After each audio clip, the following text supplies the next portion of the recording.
Queridos pais, aqui é o Frei Mário, falando aqui de Pato Branco.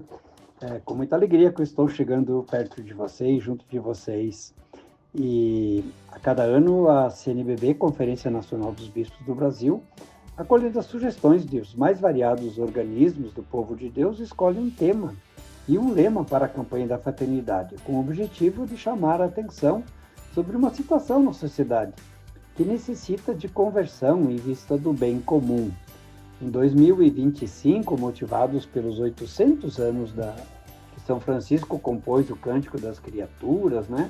Também celebrando os 10 anos da carta que o Papa Francisco escreveu, a Laudato Si, foi escolhido então este tema para a campanha da fraternidade: fraternidade e ecologia integral. E o lema, Deus viu que tudo era bom, lá do livro do Gênesis, quando Deus foi criando a cada dia, fazendo a obra da criação, e no final de cada dia sempre terminava dizendo assim: Deus viu que tudo era bom. A ecologia é a questão mais tratada pelas campanhas de fraternidade ao longo desses 61 anos que já existe a campanha da fraternidade. E 8 campanhas abordaram, de alguma forma, a temática da ecologia, né? E o Papa Francisco ele tem repetido várias vezes, né, que a ecologia, na verdade, não é pensar só o que fazer com o descarte, né, do lixo que produzimos, né, como conservar nosso planeta. O Papa Francisco chama atenção, repetindo várias vezes, tudo está interligado, indicando que a ecologia não se relaciona somente ao ambiente da fauna e da flora, mas a ecologia não pode ser dissociada das relações humanas, né?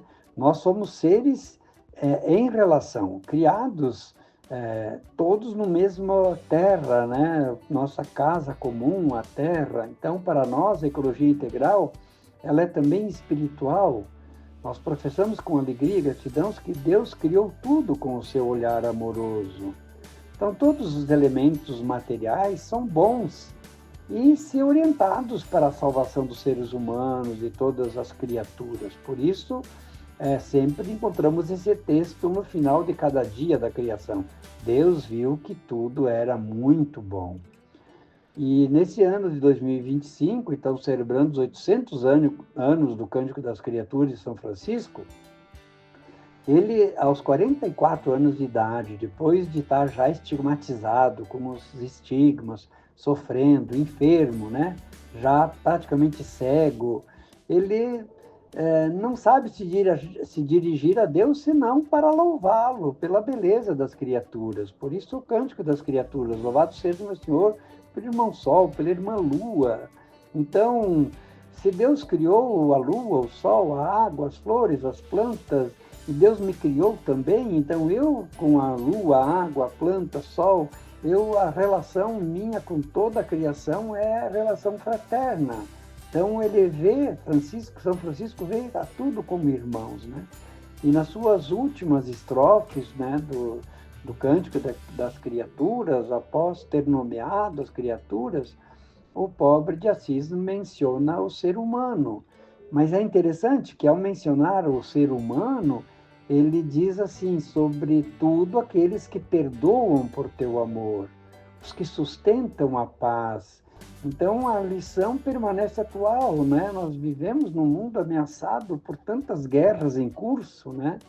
E a guerra, na verdade, é a falta do perdão mesmo, né? A falta do perdão. Então, que nós possamos, assim, mais do que tudo, entre nós, construir essa paz, né? Então, nesta quaresma, também enriquecida pela graça do ano jubilar, né? A cada 25 anos, a Igreja celebra um jubileu, né? E nesse jubileu de 2025, o tema proposto é Peregrinos da Esperança, né? Então, o Papa, nesse ano jubilar, oferece alguma reflexão sobre o que significa caminhar junto na esperança. E é importante isso também, que a gente veja isso com este apelo de conversão né? Que a misericórdia de Deus dirige a todos nós, enquanto indivíduos e comunidade, né? Então, em primeiro lugar, o lema do Jubileu Peregrino da Esperança traz à mente a longa travessia do povo de Israel em direção à Terra Prometida, narrada no livro do Êxodo. Então, a Páscoa é a celebração dessa passagem. O judeu, né, celebrava há séculos esta passagem do Mar Vermelho, a pé enxuto, saindo da escravidão do Egito para a terra, em direção à Terra Prometida, né? Nesta caminhada, o povo caminhou durante 40 anos. Por isso também Moisés sobe a montanha no Monte Sinai para receber a Tábua da Aliança 40 dias. Jesus, depois do batismo, vai para o deserto e jejua durante 40 dias. Então, 40 dias da Quaresma tem esse significado de nós fazermos esta caminhada, esta peregrinação para celebrar a vitória de Cristo sobre a morte, sobre o pecado. Então, todos nós somos convidados, né, nesta Quaresma, nesse ano todo, a sermos peregrinos da esperança. Então, de acordo com o Papa Francisco, surge aqui um primeiro apelo à conversão. E o tempo de Quaresma é o tempo da conversão, porque todos nós somos peregrinos na vida. Mas cada um pode perguntar-se: como me deixo interpelar por esta condição? Estou realmente a caminho ou estou paralisado, estático? Caminho com esperança? Esperança é diferente de esperar, né? A esperança vem do verbo esperançar, né? O esperar é outra coisa. Eu estou sentado, estou em pé, estou de braços cruzados, esperando que aconteça alguma coisa, né? Que alguém chegue, ou que venha uma notícia, ou que toque o telefone, né? Esperando uma resposta de alguém. Esperançar, não. Esperançar é uma atitude dinâmica, não é estática, é dinâmica de eu ir em busca, usar minhas forças, minhas energias, em busca daquilo que eu almejo conseguir, alcançar, esperançar, né? Então, a pergunta que a gente pode se fazer é: como eu me sinto neste momento diante deste mundo? Com medo? Sem esperança? Acomodado numa zona de conforto? Em segundo lugar, também podemos fazer esta viagem juntos, né? E a igreja, no ano sinodal, que foi o ano passado, nos convidava a sermos uma igreja sinodal, isto é, uma igreja que caminhe junto. Caminhar junto é ser sinodal, é esta a vocação da igreja. Não tem outro jeito de ser igreja a não ser sinodal, porque somos irmãos e irmãs caminhando juntos. Claro, cada um no seu específico, na sua atuação, na pastoral que atua, no seu ministério, né, no seu estado de vida, mas caminhar juntos significa estar lado a lado, sem pisar nas pessoas, sem subjugar o outro, sem explorar, sem alimentar inveja, sem né, alimentar hipocrisia, sem deixar que ninguém fique para trás ou se sinta excluído. Esse caminhar juntos, ele realmente nos desafia, né? E aí um convite, então, como que o Papa Francisco faz: sigamos na mesma direção, rumo a uma única meta, ouvindo-nos uns aos outros. Quem caminha junto ouve o outro que caminha, né?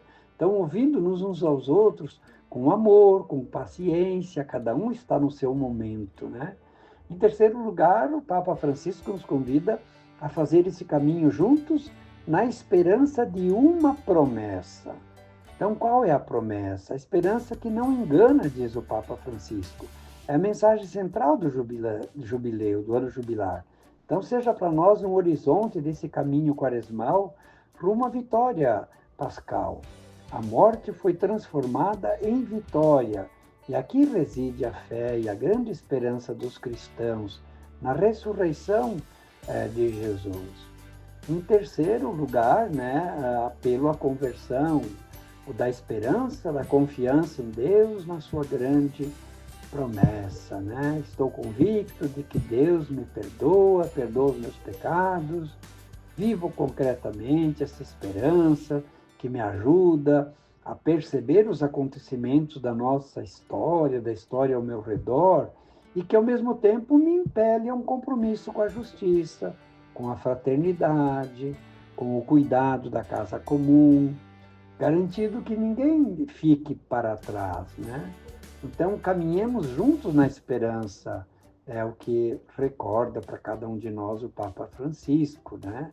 É ser sinodal, esta é a vocação da Igreja. Os cristãos são chamados a percorrer o caminho em conjunto, jamais como viajantes solitários. O Espírito Santo impele-nos a sair de nós mesmos, muitas vezes do nosso egoísmo, para ir ao encontro de Deus e de nossos irmãos. É claro, estamos vivendo numa cultura atual assim de muito individualismo, né? Muito individual, centrado na própria pessoa, né? Mas isso exige de nós um pouquinho de nós nos abrirmos mais, né? Não nos fecharmos em nós mesmos, né? E eu gostaria assim de convidá-los, então, para que a gente rezasse juntos esta oração da campanha da fraternidade. Reze aí, neste momento também, junto conosco, esta oração. Ela é um compromisso da gente olhar a criação, olhar a natureza, olhar o mundo com esses olhos de Deus, né? Com esses olhos da paz. Rezemos juntos, então, a oração da campanha da fraternidade. Ó Deus, nosso Pai, ao contemplar o trabalho de Tuas mãos, viste que tudo era muito bom. O nosso pecado, porém, feriu a beleza de Tua obra, e hoje experimentamos as consequências. Por Jesus, Teu Filho, nosso irmão, humildemente Te pedimos, dá-nos nesta quaresma a graça do sincero arrependimento, da conversão de nossas atitudes, que o Teu Espírito Santo reacenda em nós a consciência da missão que de Ti recebemos, cultivar e guardar a criação no cuidado e no respeito à vida. Faz de nós, ó Deus, promotores da solidariedade e da justiça, enquanto peregrinos habitamos e construímos nossa casa comum, na esperança de sermos um dia acolhidos na casa que preparasses no céu para nós. Amém.